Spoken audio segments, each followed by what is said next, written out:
Madam Secretary, thank you for taking the time to sit with me today. Thank you very much for having me.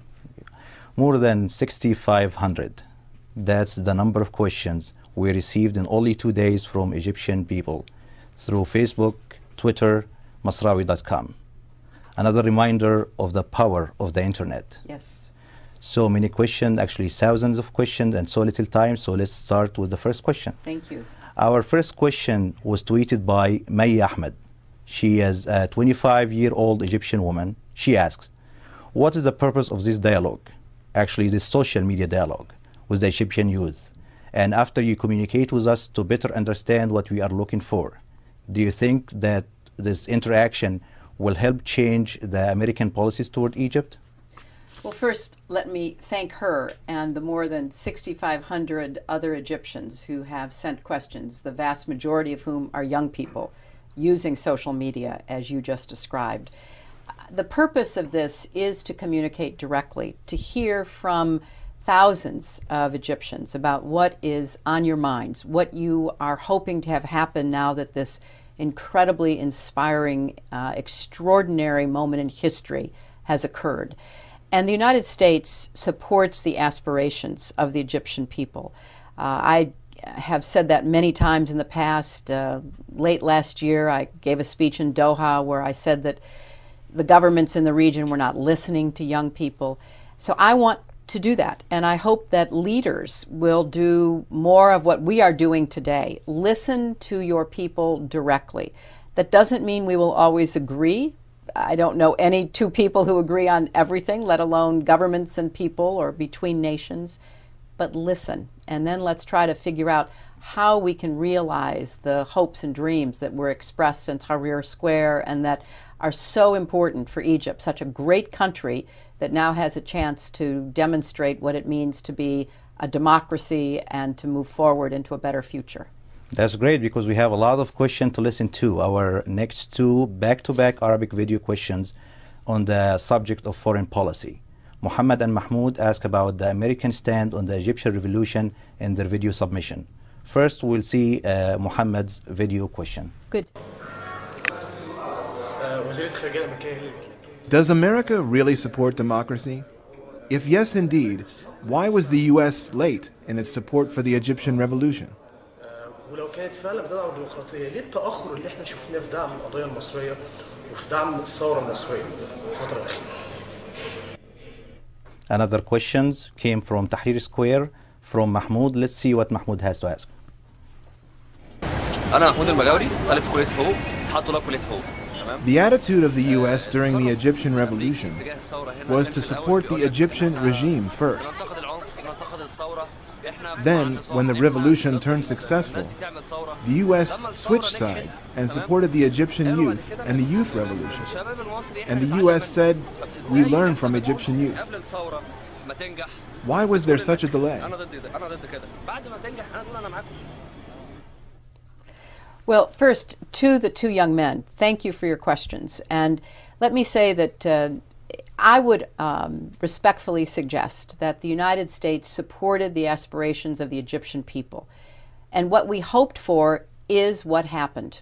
There was no organized violence beyond the terrible incidents that were brought under control, thankfully, with loss of life, which is regrettable, but not the kind of military response that we have seen in other countries. So we wanted to see no violence against the protesters, and we said that over and over again, publicly and privately. We wanted to see the aspirations of the Egyptian people, particularly young people, realized, and then we advocated from the very beginning for a reform process that would lead to an Egyptian model of democracy. So I think that we were walking a balance because we wanted to be sure that our messages did not push anyone into doing something that we disagreed with, namely violence, which we tried to in every way possible prevent.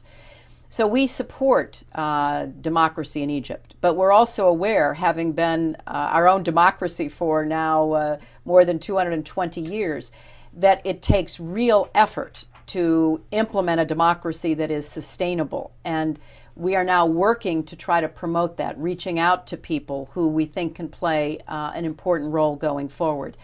And finally, I would say that I'm sure that part of the questions, or the meaning of the questions from the two young men, is that the United States was a partner and ally of Egypt for many years. And in those years, whether it was a Republican or a Democratic president, we consistently spoke out for democracy. We did it publicly, we did it privately. Unfortunately, the United States was not able to bring that about, but the Egyptian people were. And that is as it should be, because it is the future of Egypt that should be led by the Egyptian people themselves. Right, thank you. Here we have another English audio question submitted to our website by Yasser Abdel Fattah. He's an Egyptian American. Let's hear what Yasser has to say. Greeting, Mrs. Clinton. My name is Yasser Abdel Fattah. I am an American Egyptian. I spent the first half of my life in Egypt and the other half in the States. My love for both countries is equally divided. As a U.S. citizen, I believe that human rights, democracy, and protecting others who cannot protect themselves are some of our great values we enjoy in the States. I also believe that the current administration or any previous administration is or was fully aware of the human rights violations, corruptions of the previous Mubarak's regime in Egypt. My question is, over the last 30 years, why the American administration shook hands with such oppressive regime and treated them like we treat other true democratic government? Thank you. Well, Yasser, it's wonderful to hear from you. And because you have experience in both Egypt and America, you will be an especially important voice going forward. The United States has relations with many countries whose values we do not always agree with, and whose actions we often criticize. But we do have relationships with China, with Russia, with Egypt in the past that are very complicated and which operate on several levels at once. So while we do have areas of cooperation, as we did in keeping peace between Israel and Egypt for 30 years, which I think saved lives, which I think was important, we also continued to criticize and did so publicly and privately. I personally, because I was honored to be First Lady and my husband was President and now serving as Secretary of State in this capacity, I personally know how strongly the United States did speak out on behalf of reforms, ending corruption, ending human rights abuses. We were not successful. I mean, I will be very honest with you. Our efforts, whether they were in public or in private, did not change the regime. And as we do with other countries, such as China, which we just had a visit from President Hu Jintao, we disagree completely with their human rights policy. We say so over and over again, but we also try to maintain relationships. That's what we did with Egypt for 30 years. But we are very excited, inspired, and hopeful that the Egyptian people themselves, thanks in large measure to young people who know what democracy looks like, what economic opportunity looks like, have been able to bring about this change. And the final point I would make is, as Yasser pointed out, democracy is not just an election. We have seen elections. We saw one in Iran, which did not lead to freedom or respect for human rights for the Iranian people. So what Egypt is now grappling with is how to have a sustainable, enduring democracy where, yes, the rights of minorities are protected, the rights of women are protected. You have an independent judiciary, an independent and free media, including social media, where the economic shackles are thrown off so that young people can start businesses without having to pay off bribes to government officials. There's so much now to be done, and the United States stands ready to assist in every way possible. Yeah, that brings me to a lot of questions we receive through our website, that a lot of people saying or thinking that when the United States talks about the minority rights or women rights in Egypt, it's some kind of interference with the Egyptian affairs. Well, I hope that's not how it's perceived, because we do believe human rights are universal rights. I went to China 16 years ago and said women's rights are human rights. The United States believes that. Now, it took us time to get to the point where we are today, but we know that if a country doesn't recognize minority rights and human rights, including women's rights, you will not have the kind of stability and prosperity that is possible. So we hope that as Egypt looks at its own future, that it takes advantage of all of the people's talents. You know, what was so immensely moving to me as I followed closely everything happening in Tahrir Square, and you were there, as you told me, is that it was Muslims and Copts. It was men and women. It was every Egyptian who is a human being created by God, our Creator, who was there saying, I deserve respect. My dignity deserves to be given what my government has denied me, the right to be a full human being. And I personally believe, and it is the position of the United States, that seeing that outpouring on behalf of all Egyptians, that those who would want to say, oh no, we can't respect the minorities of our Copt Christian brothers and sisters. Oh no, the women who were in Tahrir Square do not deserve to have their rights recognized either. I believe that would be a step backwards. But the Christians of Egypt themselves, they refuse to be called a minority. I agree with that. I agree with that. They are fully Egyptian, and they should be integrated into the entire society as they historically have been. But I don't think it's a surprise to some of your viewers and listeners that there are those who do not see women and do not see their Christian community as being fully Egyptian in that way, as your question implied. And my point is that I hope that as this revolution moves forward into the hard work of creating and keeping a democracy, that everyone will have a place at the table. Sure.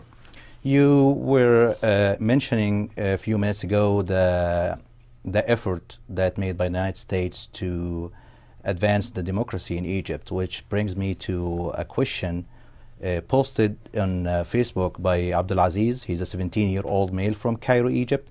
Asks, were there any connections or meetings between the United States administration and the youth of Egypt that called for the revolution, supporting their effort before, during, or even after the revolution? Well, as many people know, the United States supported civil society inside Egypt. We gave grants that the government did not like to support union organizing, to support organizing on behalf of political opposition to the regime. That goes back many years. And we tried to give support where we could, despite government rejection, so that people would get access to information and training. But the United States had nothing to do with the uprising, the revolution that we are now witnessing in Egypt. That was led by, organized by, run by Egyptians themselves, starting with young people. And in fact, I've heard from older Egyptians who were activists, who were opponents, who were human rights defenders in Egypt. They didn't even know that it was happening until it was happening. So it wasn't only the United States, but many Egyptians themselves who were watching with great admiration as young people stood up for themselves. And we have, of course, provided many of the tools. I mean, Facebook and Twitter, even the internet, are American inventions. And we are proud that these American inventions are helping to connect people up around democracy and human rights and freedom and an agenda that will lead to a better life in Egypt. Okay, that's great. And now we have another question regarding Tahrir Square. Maya Hassanin, she's a 24-year-old young woman from Alexandria, posted on Masrawi.com asking, do you think that the scenes from Al-Tahrir Square of the young Middle Eastern protesting in peace will help change the stereotype of Muslims and Arab in America? That is a great question, and I think the answer is absolutely yes.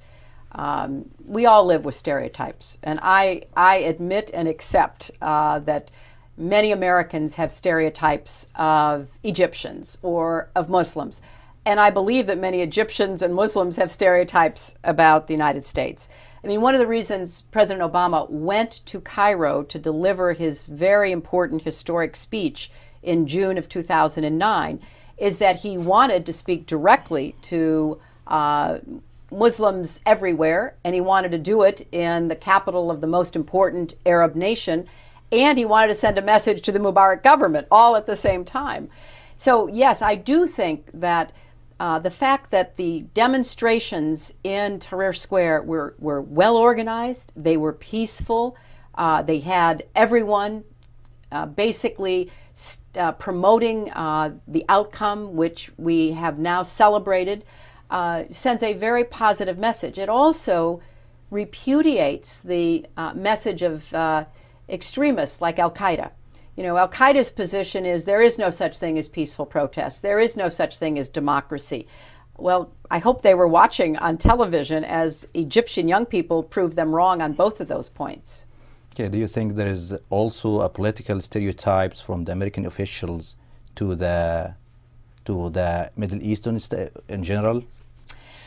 You know, I think that there are often stereotypes between individual people and between governments and nations. And I think part of what social media is doing is breaking down stereotypes. The fact that somebody in Tahrir Square sends out a message by Twitter means that everybody in the world who wishes to can access that.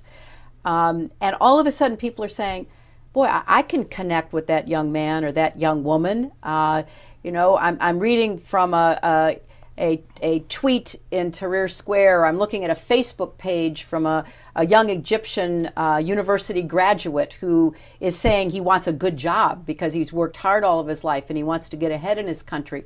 I feel the same way in America, some young person can say. So I think that the connectivity of social media may be one of the great tools, not just for organizing protests, as we saw in Tahrir Square, as we saw even before that in Tunisia, but I think it's also a way for people to break down stereotypes and divisions between them. You know, whatever differences we have by ethnicity or religion or race or anything else by which we define ourselves, you know, 99.8% of who we are as human beings is the same. So I think it's a very good thing that those stereotypes are slowly being broken down. But after 30 years of dealing with a dictator like Mubarak, 25 years was Ben Ali, 42 years was Al-Qaddafi, I'm sure there are a lot of political stereotypes created inside the American administration when it deals with Egypt or Tunisia or Libya. Now you're facing a new reality that you have to break this stereotype and deal with the revolution, deal with people that they don't take bribes, they deal with people that they look for the country first before looking for themselves. Do you think from your side as an American official it will be easy to break this stereotype, political stereotype? Well, it's a stereotype I'm very glad we have broken because, as I was saying earlier, we have to deal with the world as it is. The days when the United States would say, well, we're not going to deal with this country because we don't agree with them on whatever the basis was, those days are over. We try to deal with everybody with very few exceptions. And some governments were in agreement with and some governments were not. But what we believe is that democracy done right, not aborted, not hijacked, which can happen in young democracies, democracy done right is the best for the people and it's the best for the United States. That doesn't mean we will always agree. We didn't always agree with the undemocratic regimes that are now moving off the stage of history. But we want to have a relationship and we want to have an ability to interact and where appropriate to assist. But I think it's also important as we look at the future to recognize that this is a new world we're all in together. Even in our country, political movements are coming up from the grassroots. So all of us are going to have to get used to a different kind of political relationship. I think it will be easier for young people around the world, because you're going to be so much more used to doing it than the older generation, of which I am a part, obviously. But I think we all should be extremely excited and happy to have broken through some of the obstacles that stood in the way of democracy taking root and flowering in the Arab world. And my hope is that it does not get hijacked either by a return to dictatorship or by an imposition of extremism or any other reason in between. The final point I wanted to make about the previous 30-year relationship is that it was very good that, I know that time seems like it was very long, but it was very good that in a relatively short period of time, there was a peaceful transition. And because we had in our government a relationship with people in the former Egyptian government, we could send messages like, do not use violence, stop those who are using violence, let this peaceful protest go on. It is time to make a change and a transition. We had a relationship, and we could then send in messages, and I think some of those messages had an impact. It was behind the scenes, but it was part of our effort to see a peaceful outcome here. So there was something that we could rely on coming from the past that I think was important in the moment of the demonstrations. Alrighty, and regarding the upcoming change in Egypt, Amr Allam, a 36-year-old male from Sharm el-Sheikh, Egypt, posted a Arabic video question about the upcoming changes in Egypt. Let's see what Amr has to say in his Arabic video. Does the U.S. administration prefer to see the presence of a true democratic system in Egypt, capable of ensuring stability and peace in the region? Or does it prefer to see only a partial appeasement that puts on the face of democracy, but only serves its own interests over those of the people of other nations? We are looking for a true democracy, and we know that getting to a strong, stable, enduring democracy will take time. And we know that it's important to reform the Constitution, to pass new laws, to set up real political parties, to hold elections. But that's just the beginning, because then the people who are elected need to stay true to democracy.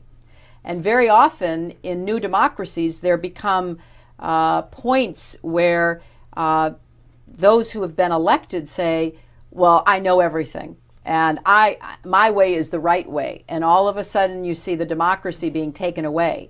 We want to see a true democracy where people have the right to express themselves, to debate, to dialogue, to have opposing viewpoints, but then they come together to reach compromise and a consensus about how to move forward. And from our long experience with democracy, it is not easy. I'll be very honest with our viewers and our listeners. This is hard. I disagree strongly with people on the opposite side of the political spectrum from me. I have supported candidates who have won, and I've supported candidates who have lost. I ran for president against Barack Obama, and I lost. But now I'm working with him, because in a democracy, you have to get beyond the elections, and you have to keep working for the common good of all the people. And you have to have strong laws against corruption. You have to have an open economic system. All of this will take some time, but I am absolutely convinced that given the intelligence, the energy, the determination that I have seen from young Egyptians in the last month, I have no doubt in my mind that this can be done as long as people do not get exhausted, frustrated, give up too soon, because the process is sometimes very hard to deal with. And you keep thinking it needs to go faster, particularly when you're young. We need to get there more quickly. Be patient, persistent, stay committed to the goal of democracy, work to build the institutions that will be necessary for true Egyptian democracy. The United States wants to have a relationship with a democratic Egypt. Will we always agree? No, but we don't always agree with some of the democratic countries we've been dealing with for centuries. We don't always agree. So we are firmly behind a democratic Egypt. Okay, and actually regarding the democracy and the shape of democracy, Ahmed Ali, he's a 29-year-old male from Cairo, posted in Masrawi.com asking, what would be the reaction of the United States if Muslim Brotherhood gained power in Egypt through a true democratic election? Well, first, let me say that it's up to the Egyptian people who they decide to elect and what the rules are for political parties running for elections. That is up to the Egyptian people. And I think that any party that is committed to nonviolence, committed to democracy, committed to the rights of all Egyptians, whoever they are, should have the opportunity to compete for Egyptian votes. So the United States supports a process. We don't pick winners or losers, but we do have some experience from having worked with many new democracies over many decades now. And so if a political party, whoever they are, believes in democracy and doesn't just believe it's one election, one time, and then we take over because we know best for every Egyptian, then, that's up to the Egyptian people. But we don't want to see any political party or any ideology try to hijack the process. So I think there need to be safeguards built in within the Constitution and the laws of Egypt to make sure that it's a true democracy and that one election will be followed by another election, which will be followed by another election, and that there will be term limits because too often when people get elected, they think of themselves as being the only person who can serve a country, and they then never want to have another election. They try to change the Constitution and change the laws. So there's a lot of built-in safeguards, but then it's up to the Egyptian people to chart their own democratic future. Okay, hundreds of questions were asked about the Palestinian-Israeli conflict. One question came to us from Ahmed Khattab. He's a 21-year-old male from Cairo. His question is, don't you think that the latest American veto was just a clear reminder that the United States loses any credibility as a fair and honest partner in the Middle East peace process? Well, I hope not, and here's why. The United States has spent a great deal of time and effort in first helping to bring about peace between Israel and Egypt, which I think was in the best interest of both countries, bringing about peace between Israel and Jordan, which again I think was good for both countries. And we are absolutely committed to peace between Israel and the Palestinians. And we believe the only way that's going to happen is through direct negotiations. Somebody from the outside cannot dictate it and have either side agree to it. They have to decide themselves as to how they're going to resolve all these difficult issues and the conflict between them. And I am absolutely determined, as my husband was before me, as President Obama is today, to do everything we can to bring that about. That is why it doesn't belong in the United Nations, because the United Nations cannot make it happen. It can only happen if the two decide they're going to make it happen. So we are determined to do everything we can. And I happen to believe that right now, it is in both the Israeli and the Palestinian interest to redouble their efforts to reach a peace agreement. The work that has been going on by the Palestinian Authority in the West Bank for economic opportunity to reform their institutions is very positive and is laying the groundwork for a state. I want to see the Palestinian people with their own democratic state. Israel, understandably, wants to make sure it has security. I want to see that for the Israeli people. There is a way here that we can come to a deal, but the two sides have to want it. The United States, Egypt, nobody can want it more than they can. They have to make it happen.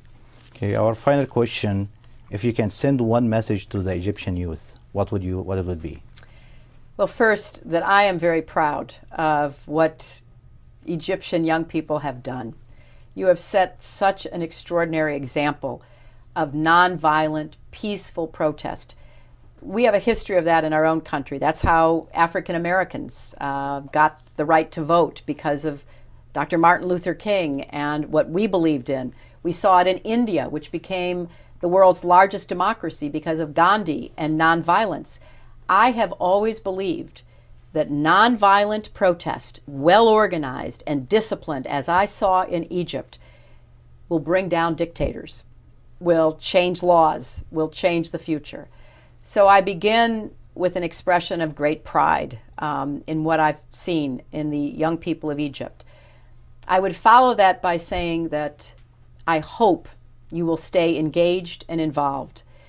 And I hope you will understand that having brought down a regime and having made it clear you will settle for nothing other than democracy, that you understand it's going to take commitment and determination to translate the energy and the spirit of Tahrir Square into the day-to-day work of building a democracy.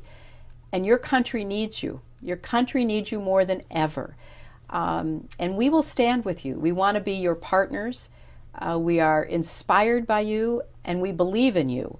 And the United States is ready to assist in any way that would be appropriate. Okay, we still have thousands of questions, but we are out of time. So on behalf of thousands of young Egyptian people who submitted or shared in this dialogue, thank you very much for your time and thank you for your support. Thank you very much. And good luck and God's blessings to you all. Thank you.